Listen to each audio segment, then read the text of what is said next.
Saudara-saudari yang terkasih, kita jumpa lagi dalam Pelita Hati hari ini, Sabtu 3 September 2022, hari biasa dalam Pekan Biasa yang ke-22, bertepatan dengan peringatan wajib Santo Gregorius Agung, seorang paus dan pujangga gereja. Bersama saya Romo Thomas Suratno SC dari Paroki Cilandak, Jakarta Selatan, mendengar dan merenungkan Sabda Tuhan, yakni firman Tuhan yang tersurat dalam Injil Lukas bab atau pasal 6 ayat 1 sampai dengan ayat 5.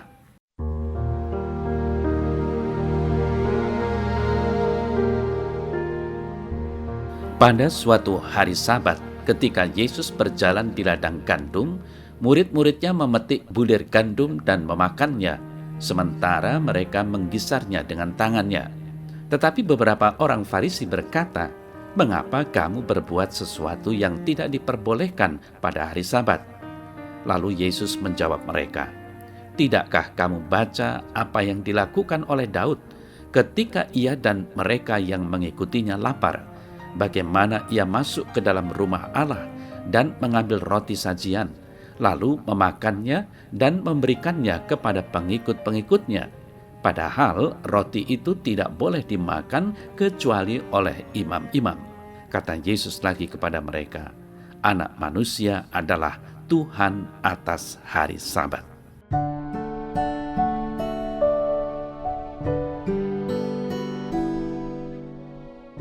Saudara-saudari yang terkasih, beberapa orang Farisi berkata, "Mengapa kamu berbuat sesuatu yang tidak diperbolehkan pada hari Sabat?"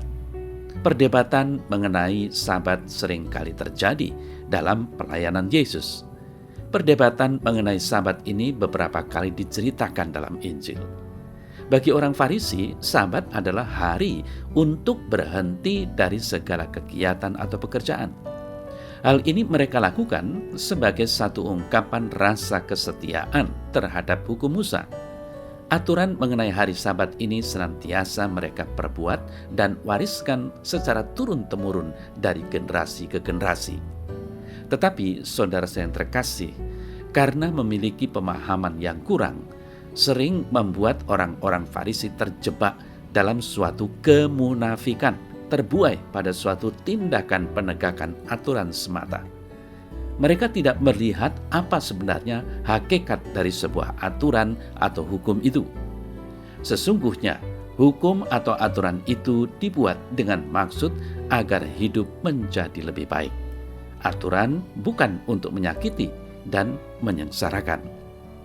Saudara-saudari yang terkasih, dalam warta Injil hari ini, memang tidak diceritakan apa yang menjadi alasan para murid memetik gandum lalu memakannya. Namun bisa saja tindakan itu diartikan karena para murid sedang lapar, seperti halnya yang diceritakan dalam Injil Markus.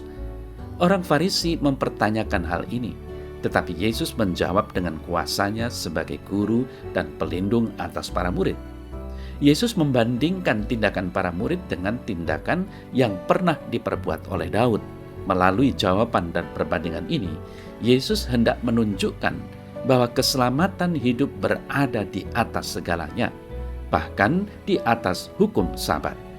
Aturan dalam bentuk apapun akan runtuh apabila menyangkut hidup, karena nilai hidup itu mengalahkan segalanya. Saudara-saudari yang terkasih, dalam hidup sehari-hari kita banyak menemui peraturan dan undang-undang. Tentunya semua hal ini dibuat demi sebuah tujuan, yaitu supaya manusia bisa hidup baik, aman, dan teratur. Tidak ada satupun tempat di dunia ini yang tidak memiliki hukum atau aturannya. Pada dasarnya, hukum dibuat bukan untuk dilanggar.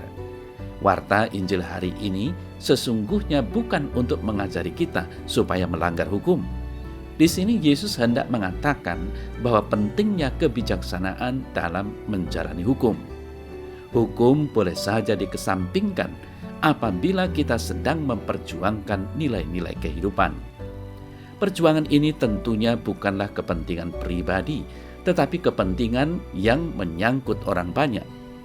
Perbuatan yang diajarkan oleh Yesus ini sangat perlu dan penting untuk ditanamkan dalam setiap hidup umat beriman. Sekali lagi ditandaskan bahwa hukum untuk manusia, bukan sebaliknya. Semoga sebagai orang beriman Kristiani kita semakin berani berbuat baik, bukan karena sebuah aturan belaka, tetapi karena memang berasal dari kedalaman hati kita yang sesungguhnya. Nah, saudara-saudari yang terkasih, seperti yang dikisahkan dalam warta Injil tadi, para murid Yesus memetik bulir gandum dan kemudian memakannya. Bagi orang Farisi, tindakan para murid Yesus ini melanggar hukum Sabat Yahudi karena dilakukan pada hari Sabat.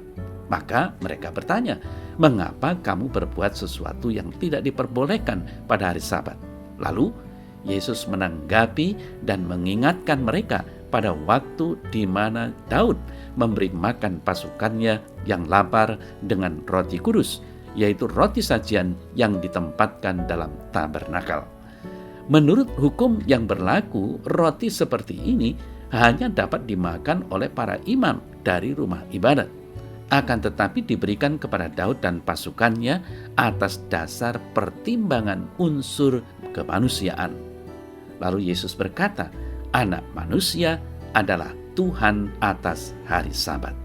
Saudara-saudari yang terkasih, Yesus mengungkapkan dua buah kebenaran yang penting ini. Yang pertama, Yesus menunjukkan bahwa Dia dan para muridnya tidak melanggar hukum Sabat. Sebaliknya, sebagai Tuhan atas hari Sabat, Dia sedang mengungkapkan makna sesungguhnya dari hari Sabat itu. Hari Sabat ditetapkan sebagai karunia Allah bagi umat manusia. Satu hari yang disisihkan bagi orang-orang agar mereka memalingkan hati dan pikiran mereka kepada Allah. Kemudian yang kedua, Yesus menyatakan siapa dirinya sebenarnya, yakni Anak manusia dengan otoritas, bahkan atas hari Sabat juga. Maka, saudara-saudara yang terkasih, sekarang marilah kita memusatkan pikiran dan hati kita kepada Anak manusia, Yesus Kristus, agar Dia sudi mengajar kita dan kita pun dapat semakin mengenalnya. Bagaimana? Antara lain dengan menyediakan waktu yang cukup setiap hari untuk berdoa dan memuji-muji Allah, kemudian melakukan pemeriksaan batin atau nurani kita setiap hari, dan dengan membaca dan merenungkan sabda Allah dalam kitab suci, serta dengan berbuat atau bertindak atas rencana-rencana pertumbuhan spiritual.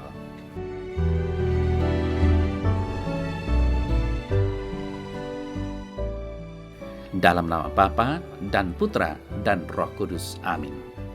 Ya Bapa Surgawi, terima kasih penuh syukur aku haturkan kepadamu karena Roh Kudus yang Kau utus yang memampukan aku untuk menjadi semakin tahu hakikat dari aturan demi kasih terhadap sesama dalam kehidupan bersama.